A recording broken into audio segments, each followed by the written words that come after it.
కానీ ఇప్పుడు మనం ఏ కార్ గురించైతే మాట్లాడుకుంటున్నామో అది పెట్రోల్ డీజిల్ తో నడవదు, ఎలక్ట్రిక్ తో కూడా నడవదు. అయితే ఇది ఎలా నడుస్తుంది అని మీకు అనుమానం రావచ్చు. ఇది గాలి ద్వారా నడుస్తుంది. మన ఇండియాలోనే ఫేమస్ కంపెనీ అయిన టాటా మోటార్స్ వారు ఈ కారు యొక్క ప్రోటోటైప్ ను ప్రవేశపెట్టారు.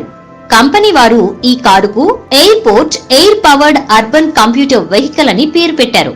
దీనికి 2 పెద్ద వీల్స్ ని అమర్చడం జరిగింది మరియు 2 చిన్న వీల్స్ కూడా అమర్చడం జరిగింది.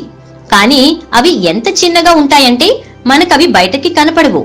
టాటా మోటార్స్ వారు ఈ ఎయిర్పోర్ట్ ఎయిర్ వెహికల్ ని కేవలం నగరాల కోసం మాత్రమే డిజైన్ చేయడం జరిగింది. వాస్తవానికి కంపెనీ వారు దీన్ని చాలా భిన్నంగా తయారు చేశారు. ఇది జీరో ఎమిషన్ కార్. దీని సిట్టింగ్ కెపాసిటీ గురించి మాట్లాడుకుంటే ఇందులో 3 వ్యక్తులు సులువుగా కూర్చోవచ్చు. ఇందులో 2 వ్యక్తులు వెనక వైపు, ఒకరు డ్రైవర్ లాగా ముందు కూర్చోవచ్చు. ఈ కారులో ఇంజిన్ పనిచేయడానికి ఎక్స్పర్టింగ్ ఎయిర్ ప్రెషర్ 175 లీటర్లది ఇవ్వడం జరిగింది. అంటే ఈ కారు నడవడానికి ఇందులో గాలి యొక్క ఒత్తిడి ఏర్పడాల్సి ఉంటుంది. దానికోసం ట్యాంక్ అవసరం ఉంటుంది. అందుకని ఇందులో 175 లీటర్ల ట్యాంక్ ఇవ్వడం జరిగింది. ఎలక్ట్రిక్ మోటార్ ద్వారా ఎయిర్ ని రీఫిల్ చేస్తారు. ఈ కారులో ఏదైతే ట్యాంక్ ఇవ్వడం జరిగిందో అక్కడ గాలి యొక్క ఒత్తిడితో పవర్ ఉత్పత్తి చేస్తుంది. అది ఎలక్ట్రిక్ మోటార్ లాగా రీఫిల్ అవుతుంది. దీని కారణంగా ఈ కారు నడుస్తుంది.